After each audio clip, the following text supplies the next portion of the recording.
So if you're an avid watcher of this channel, you know that I did some videos about a Kickstarter project called the Dreamcade, which looked to be a really cool Retropi alternative thing. I know, Retropi. Oh, RGT85 hates Retropi. I don't hate Retropi. I hate how people always talk about Retropi in the comments section of clone console videos. It's just really annoying. But anyways, the Dreamcade looked really cool, and I thought it was a really interesting project. So I did a video basically talking about what it offered, what it brought to the table, and evidently the guys at the Dreamcade project saw my video, enjoyed what they saw, and reached out to me and asked me if I wanted to check out a beta unit. And I was like, hell yeah, let me see what you got, let me try this thing out, because I don't own a Retropi, you know? I'm more of a collector than anything else, but I was interested in what this system brought to the table. So they hooked me up and they sent me a prototype beta unit and a controller. So what's this thing all about? How does it work and what did they send me? Let's find out, and let's talk about the Dreamcade.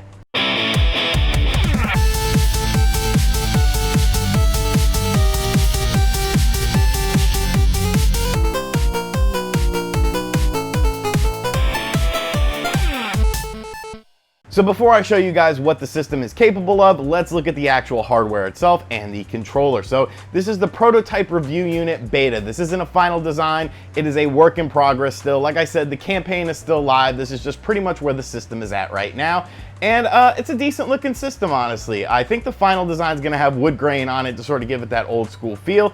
You can see that there are two USB jacks in the front here and a SD card slot as well. Looking at the back of the system, we have a HDMI out, we have another USB slot, we have an Ethernet port, and another video out format there. So all in all, you know, small, compact, that's pretty cool. And when you look at the controller, pretty standard controller, but honestly, I liked it.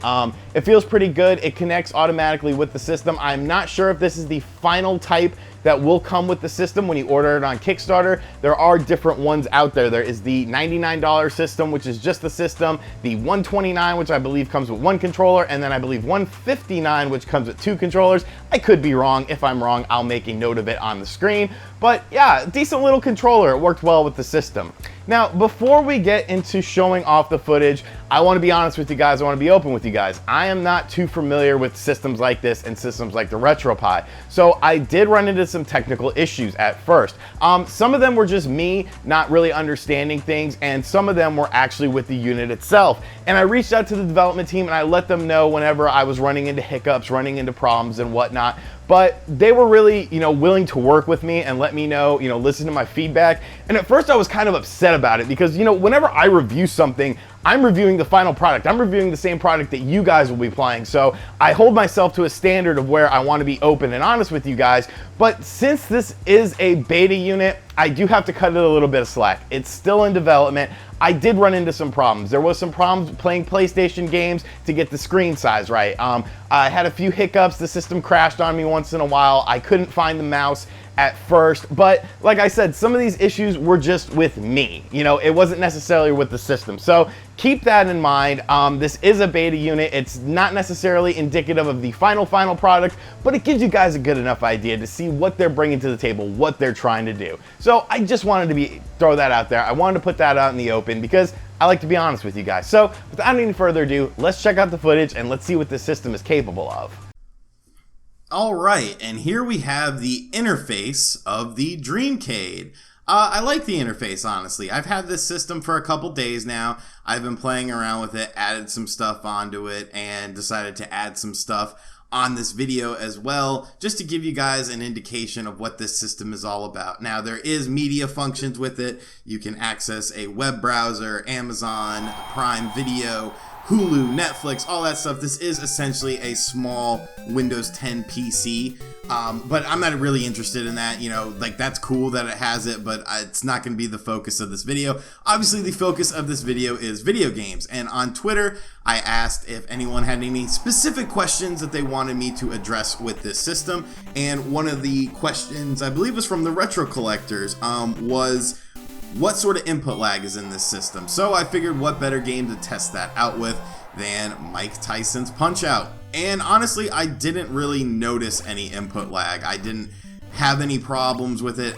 You know, there was no main issues. There may have been a little bit of input lag, but it was nothing that I noticed. and I've played this game hundreds of times on hundreds of different consoles, original hardware, clone consoles, just pretty much everything. So everything felt like it should, everything looked like it should. So this is a little sample of the NES emulation on the device. Obviously it is up to par. The NES isn't a very hard system to emulate, but I was happy that input lag seemed to be a non-factor with this. So that's a good thing. We're off to a good start. Moving on, I wanted to jump into some Genesis stuff, and we might as well do a little Sonic the Hedgehog 3, because hey, Sonic is very popular right now. I just reviewed Sonic Mania on the channel, and just a phenomenal game. Sonic Mania is amazing, and Sonic 3 is also amazing. A fantastic game, definitely very timeless, and really fun. It has that Michael Jackson music that, you know, is the worst kept secret in video games, that Michael Jackson worked on the soundtrack of Sonic the Hedgehog 3.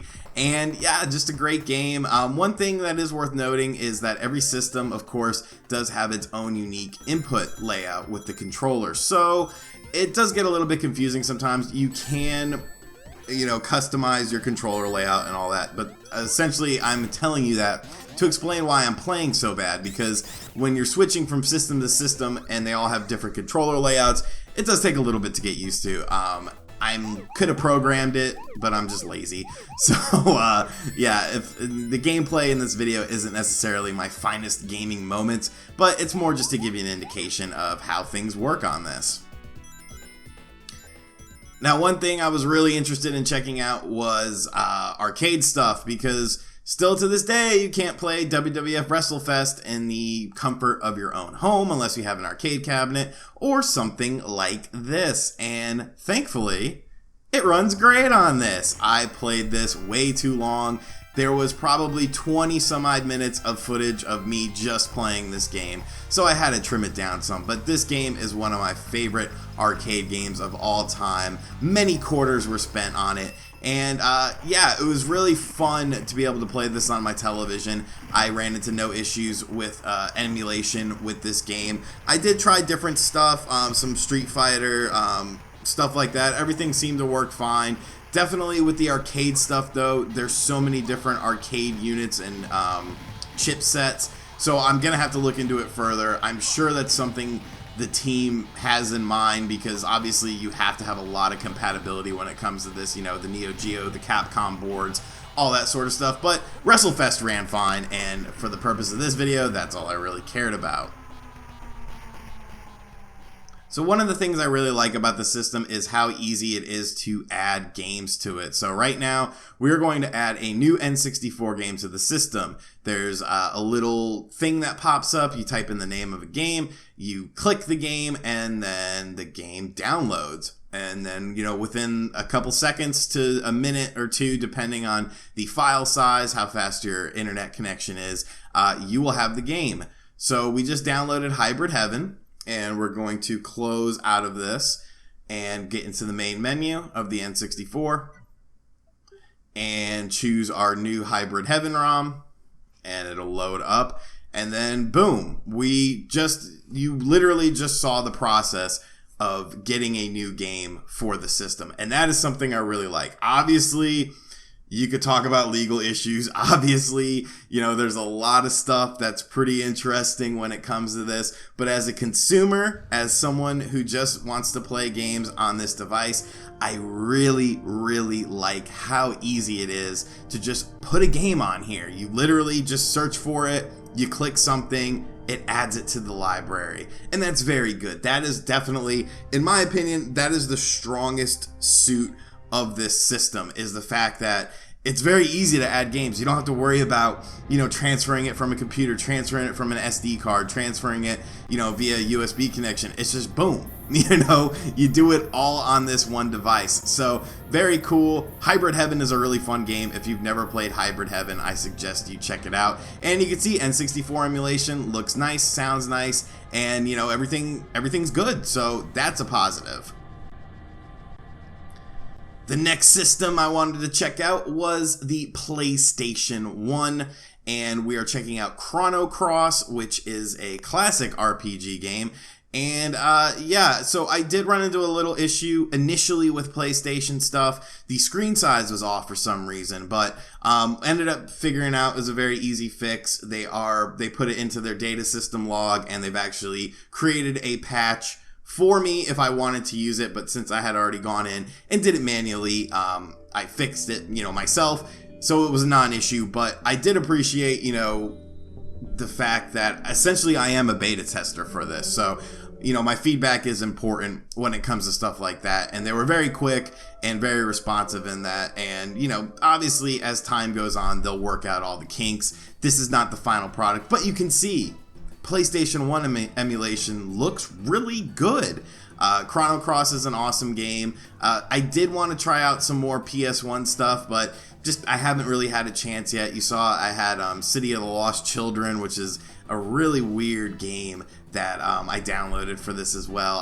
I'm looking forward to playing it. But what's cool about this is, now it's very easy to capture PlayStation 1 footage for me, because I can just use this device if I don't want to dig out my PS3 and then have to wire it up all weird to have it go into my capture card. So very cool. PlayStation 1 emulation seems to run very nicely on it.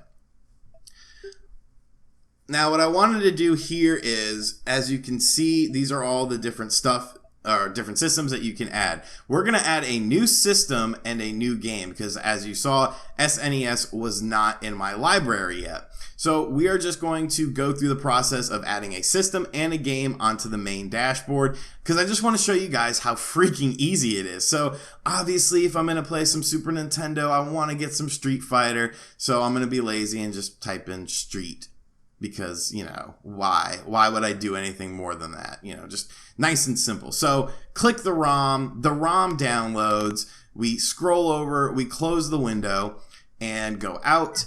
And now SNES has been added, as you can see right under settings. So we have a new console added and a new game added. Literally seconds, people, literally seconds. Like I said, by far my favorite thing about this unit is just how easy it is to add stuff. There are some consoles missing right now. I would like to see Sega CD support. I would like to see 32X. Obviously, I'm a Sega guy. But I did appreciate the fact that there's a lot of retro PCs. That's definitely a world that I've never really messed with and never really got into, so I could foresee myself, checking out that sort of stuff, enjoying that sort of stuff. But literally, it took me seconds to add a brand new console and a brand new game to my library, and I really like that. I really appreciate that with the system. It's by far my favorite aspect about the system, and will probably be one of the main reasons I continue to mess around with the system and play it, because that's pretty cool. So yeah, that's a little tour of the system, what it can do, and what it's all about. So let's get to my final thoughts on it. So what do I think about the Dreamcade, the Dream Arcade as it's sometimes known? I think it's a system with a lot of potential. I really like how easy it is to put games on this thing. Legality issues aside, save that for the lawyers. I'm just a consumer, and as a consumer, I really liked that aspect about this system. It was very simple to do, and that's what I'm looking for in this system, simplicity. The fact that it runs on Windows 10 is also very interesting as well, because honestly, you could probably hack this thing to do whatever the hell you wanted. It's essentially like a mini PC. The interface that they use is pretty smooth. It could definitely use a little bit of tweaking, but I think with the groundwork that they have there for the interface, it's pretty nice. It's easy to navigate, it's easy to understand what everything is, and I like that about the system.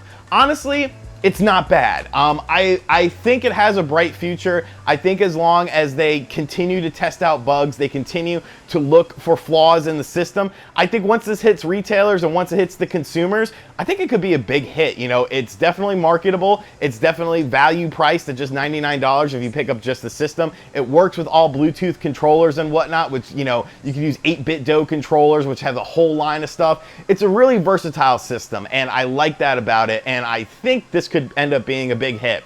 So let me know in the comment section down below what you think about my initial impressions of the Dreamcade are. Pretty cool, I must say. If you're new here, make sure you subscribe to the channel, hit that like button, and I will catch you guys on the next video. Later.